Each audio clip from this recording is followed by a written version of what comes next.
Good evening and welcome to the October 12th meeting of the City of Beavercreek's Parks, Recreation, and Culture Board.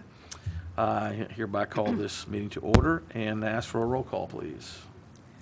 Mr. Corbett. Here. Mrs. Fulcher. Here. Mrs. Bittigari. Present. Mrs. Meyer. Here. And I believe Mrs. Heaton will be joining us later. Great. Thank you, Jackie. You all have in front of you a copy of the agenda for tonight's meeting. If you had a second to look at it, I will accept a motion to approve the agenda. Make a motion to approve the Do I agenda. have a second? Second. All in favor of the agenda, say aye. Aye. Okay, thank you. And then you also have minutes from the August meeting. And I saw September as well. Do we need to look at, or, do we need to approve the August ones as well? I wasn't here last week. Okay, we do. Okay, thank you. So you have in front of you both the August notes, minutes, and the September meeting minutes. Again, if you haven't looked at them yet, want to take a minute to do so, I will accept a motion if you see no corrections. I have a correction on the August meeting Okay? under board time. I had a discussion with the crew about the bands that come in for the summer Sunday concerts, and I suggested that it's not different bands, it's more diverse bands. So noted. I guess you say different and more diverse.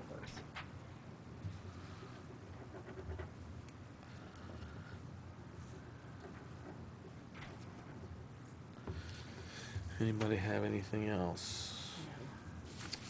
If there are no other corrections, I'll accept a motion to approve those minutes with changes. I make a motion to approve the agenda with changes. The minutes, do I have a second? Second. All in favor of approving the minutes, say aye. Aye. Great. Thank you. Okay, so that moves us right into the division reports. Is that Tyler tonight? Oh, wow. Awesome. Welcome, Tyler. My name is Tyler Barloggy. I'm the supervisor over at the Beavercreek Senior Center. I'm going to be taking you through our division report for both the Senior Center as well as Recreation. And then I'll turn it over to Zach for Parks. I'd like to start off by thanking our sponsor of the month, Day Air Credit Union, for sponsoring the Try-A-Truck event that we had recently. And I'll get more into that later on. Taking you through September, the past month of the Senior Center, some of our monthly trends. Scan-ins are down slightly, and while that does sound negative, it's actually encouraging considering we were closed for 6 business days with the fitness room, which is our most major amenity.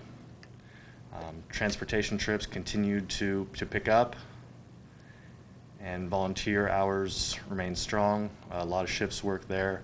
They continue to be the backbone that keeps a lot of our services going.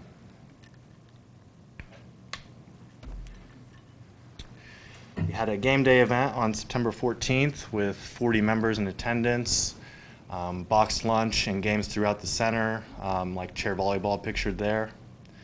This was sponsored by Village at the Green.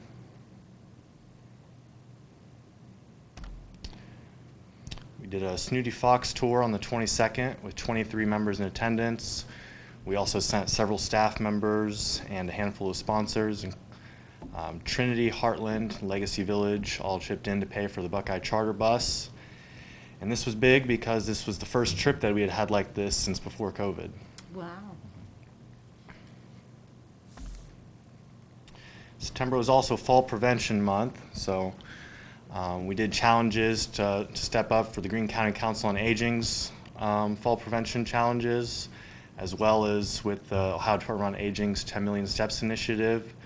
So we did 4 different dates throughout September. We did things from, balance challenges to fall prevention Jeopardy and a big fall prevention walk on the 24th where we had 25 people show up.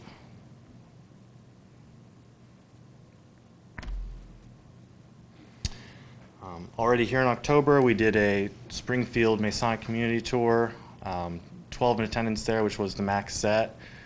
We've been looking to do one of these every month. giving our members an opportunity to visit some of the assisted living communities here in Beavercreek and surrounding areas. Coming up, we have an arthritis presentation on the 18th, sponsored by Excel Sports Medicine. And that's also been kind of like a monthly series that they've been doing with us, rotating different topics.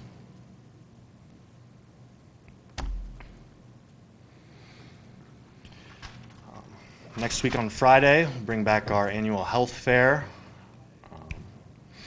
We'll have different vendors throughout the community providing information and handouts to attendees. We'll do health screenings, you can see balance assessments. We've typically seen things like hearing checks in the past, and hopefully we get flu shots lined up as well.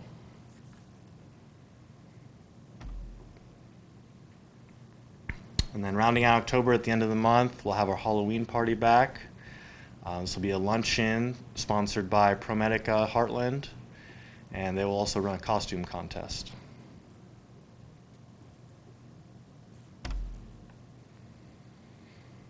And as I mentioned, we were closed for 6 days in September while our fitness room flooring project was completed. Got a lot of positive feedback from members, and we're all very pleased with how it turned out. Later on this year, they'll come back and paint a walking surface onto the rubber as well.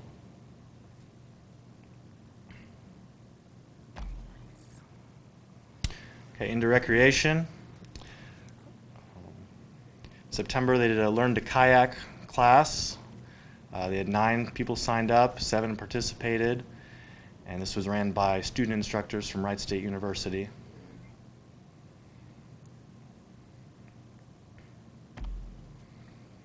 Archery clinics are already underway, beginner and intermediate level. They had 1 indoors already that was moved due to weather.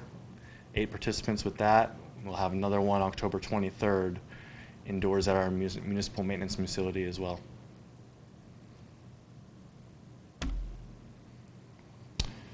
Perennial Trade Day was a success this year, 60 attendees despite a rainy day.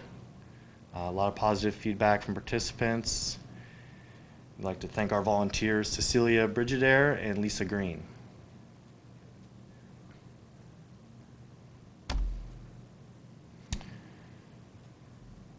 Fishing Derby was completed at the last week of September. 59 participants, potentially more, but that's the number that we got.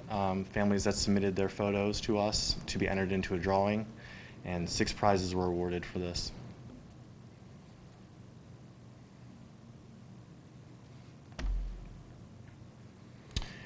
Like I mentioned before, I'd like to thank Day Air for sponsoring this tri-truck event, which is a huge success, over 600 in attendance.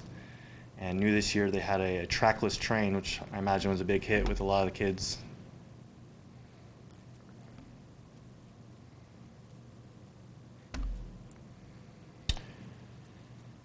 Coming up in October, our friends at the Purple Paintbrush are putting on a couple classes for kids to look forward to. They'll be doing a pumpkin shadow box family workshop on the 16th for ages 6+. They'll also be doing a clay haunted house workshop on the 23rd for ages 13+.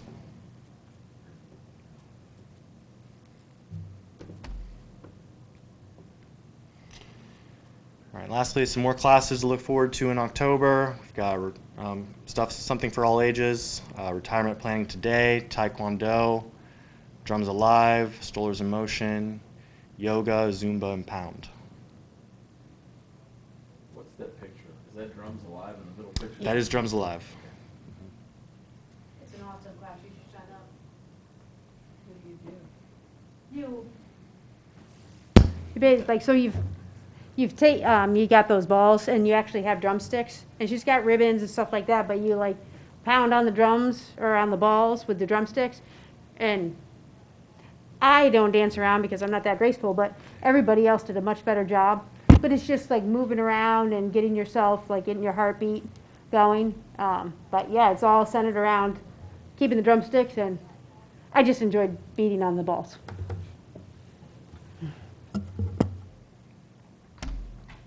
With that, I'm going to turn it over to Zach. Some exciting news on accreditation. Does anybody have any questions for Tyler? I do. So Tyler, where is the pumpkin, the purple painting class? Where's that held, do you know? CI Beaver Hall. Thank you. Yo. Question for the senior center. Yes. As we all know, the CDC does not require masks but recommend masks. Have you had any problems with outbreaks with the senior community? We've been very fortunate from the beginning all the way back to when we first shut down in March 2020 to not have any major outbreaks at the senior center. We've had a few cases pop up here and there, but really nothing significant. So, that's part of our staff and our cleaning practices, and also our members following the guidelines closely and taking it very seriously. But as of right now, we just follow the recommendation from our city manager. So it is up to the individual member on whether they'd like to wear a mask or not. So we just issue a strong recommendation. Thank you. Do you have a process in place at this time that if there was a COVID outbreak at the senior center that you have the contact tracing capability? We do have contact tracing capabilities through cohorting our activities. Members also scan into the building and let us know where they're going.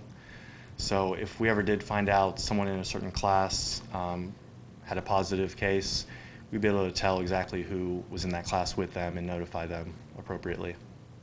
Thank you. You're welcome. Great, thank you, Tyler. Welcome, Zach. Good evening. Thank you, Tyler, and I'm here today to talk to you guys about some exciting things going on within our parks. And first and foremost, this is something we have been talking about for quite some time, and this is Parks Accreditation. And I'm pleased to announce that it is official. Our Parks, Recreation, and Culture Division is an accredited parks agency through the National Recreation and Park Association. We are just the 10th agency in the state of Ohio, and less than 1% of all agencies in the nation to be accredited. So hats off to everybody, including the park board, for all of your assistance. This was truly a team effort by our entire division, and we couldn't have done it without everybody's help. So I just wanted to highlight some of the community of benefits of what does this do for our community now that we are accredited. And so one of the main things is that this demonstrates that our Parks Division meets national standards of best practice.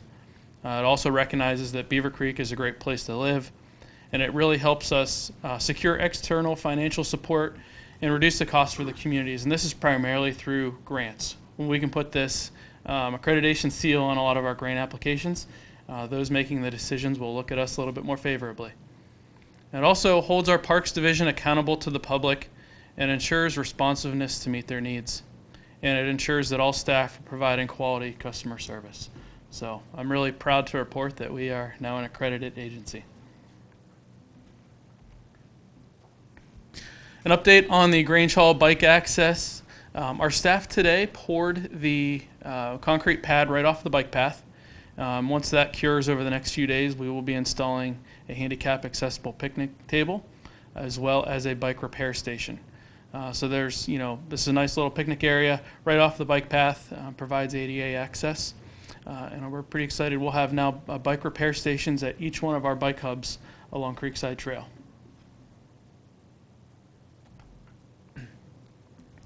At Alpha Mill, earlier this year, we noticed some of the siding was starting to come loose. Just requires some routine maintenance. So our contractor recently rented a 120-foot lift to get up there, repair any of the siding that was starting to come loose, and just did an inspection of the entire building to make sure everything's secure so we don't have any pieces of sheet metal falling off of that building.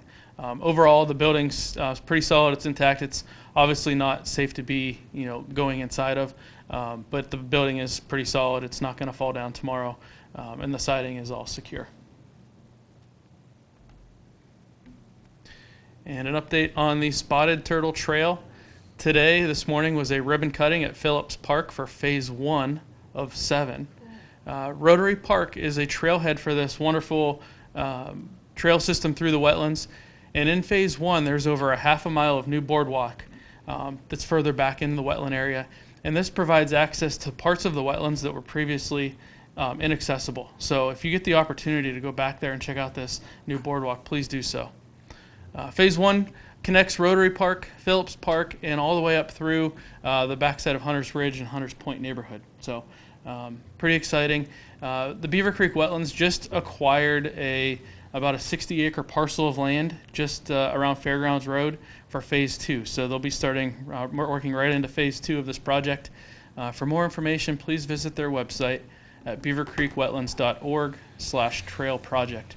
And there are numerous partners with the city, including the Beavercreek Township, the Greene County Sanitary Engineering, Greene County Parks and Trails, and so many other volunteers and corporate sponsors that are helping make this project a success. Upcoming here in about a week and a half is the Beavercreek Community Tree Recovery, which is Saturday, October 23rd from 9 to 11 a.m. at Siebenthalers on Beaver Valley Road. We're distributing over 450 trees for free on a first-come, first-served basis. These trees will all be in 7-gallon containers. There's red maple, Shumard oak, Kentucky coffee tree, and northern white cedars. We do ask that it's a limit of 2 per household. And I also want to highlight that for the first 40 residents that come through the drive-through event for picking up trees that were either impacted by the tornadoes Memorial Day in 2019, or for those that assisted in the tornado cleanup and recovery, we have some leftover challenge coins that the city gave out to staff and volunteers that assisted during the cleanup. So if you're one of the first 40 to go through the drive-through for the tree distribution that were impacted by the tornado, we do have some challenge coins that we'll be passing out as well. This generous offering we're so thankful for the Arbor Day Foundation and State Farm for this generous $30,000 grant to be able to do this, and we're pretty excited to offer this to our residents. Also upcoming with our park staff, we're looking to start installing a walking trail at Virgilito Park. Kim and I were out there about a week ago and walked the perimeter of the park and kind of mapped out where we would like the trail to go. It will be around the perimeter of the park. And next year we'll also tie in access from the neighborhood behind the park.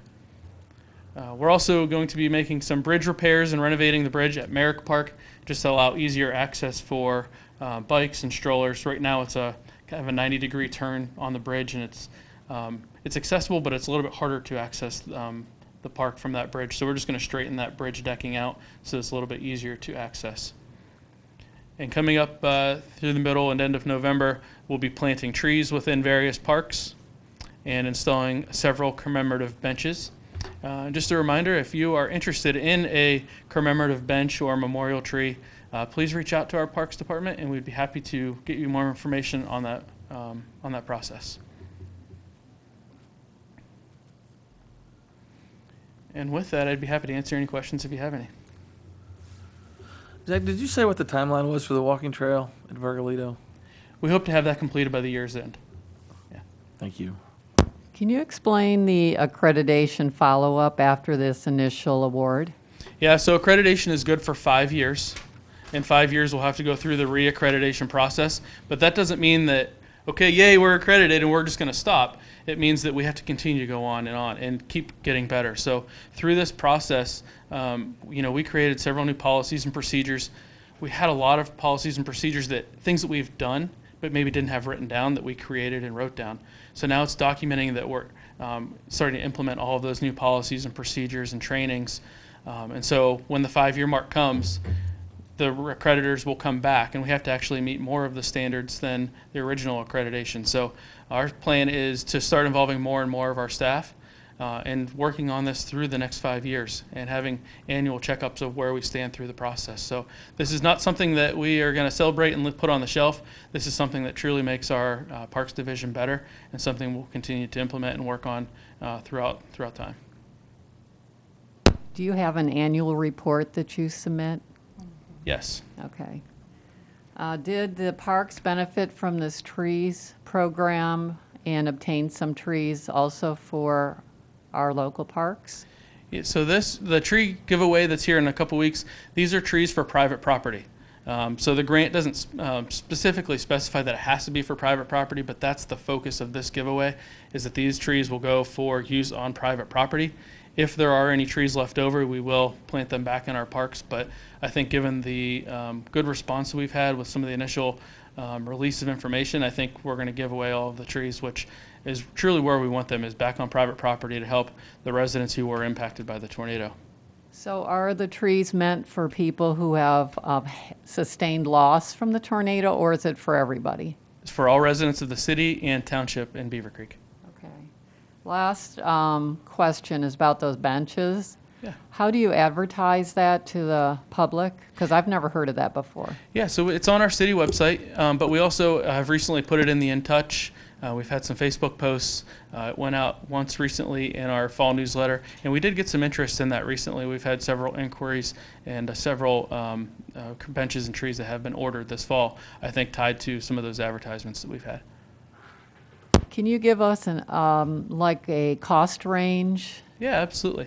So for a commemorative tree, those are $500, and that's a 2-inch caliper tree that also comes with a plaque.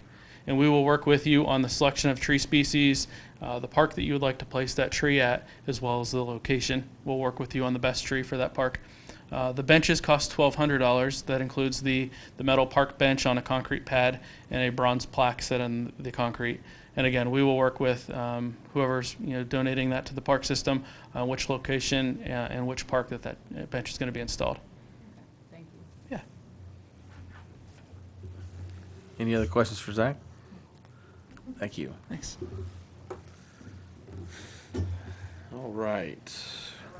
Lots of great information in the reports there, which moves us to old business.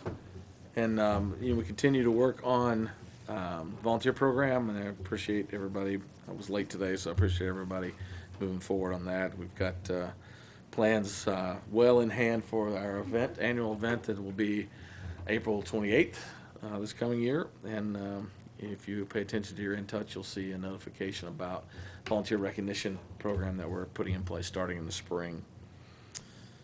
New business. Staff, do you have any volunteer opportunities coming up that we or the community can take advantage of? The Senior Center has volunteer opportunities, namely in our transportation service.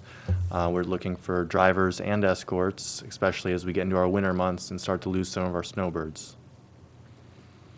So for more information on that, you can call the Senior Center or the Parks offices, and we'll get you directed to the necessary information. Great. What did you say? Drivers and escorts? Escorts, they ride along. They are not the drivers, but they handle the door-to-door service, picking the senior up at their doorstep and also dropping them off at their destination. Great. Anything else? Unless you just want to look ahead into December, we're back to doing our winter welcome, December 18th, I believe it is. But we do plan on having the park decorated, so prior to the actual event, you can kind of walk through, see all the lights, see the cabins all decorated, and I'm sure Aaron will be sending information out to see if anybody wanted to volunteer the day of, but consider that your save the date card. That's 12/18 at Wardenshire Park. That's correct. Great. Thank you very much. Any other new business? I just have a question about that, because I attended these dinners quite a long time ago in the park, and they were awesome. And then they kind of all went away, and I don't know if it was the Historical Society that was helping with that. But is that still are there any people who would help run it, I guess is the question. And B, is it still feasibly safe to have that kind of event in those cabins? I'll answer the second one first because that's the easiest. Yes, it would still be feasibly safe to have something in the cabins. Those dinners were strictly run by the Historical Society. And unfortunately, the volunteers that took the lead on that have moved out of Ohio. And there hasn't been anybody else interested in stepping up and redoing those dinners. So Historical Society folks aren't? No. No.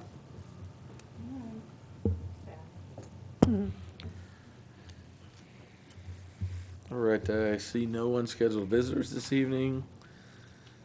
Moving on to action items. I think we discussed previously this meeting a number of action items for the board as we move towards our event in April.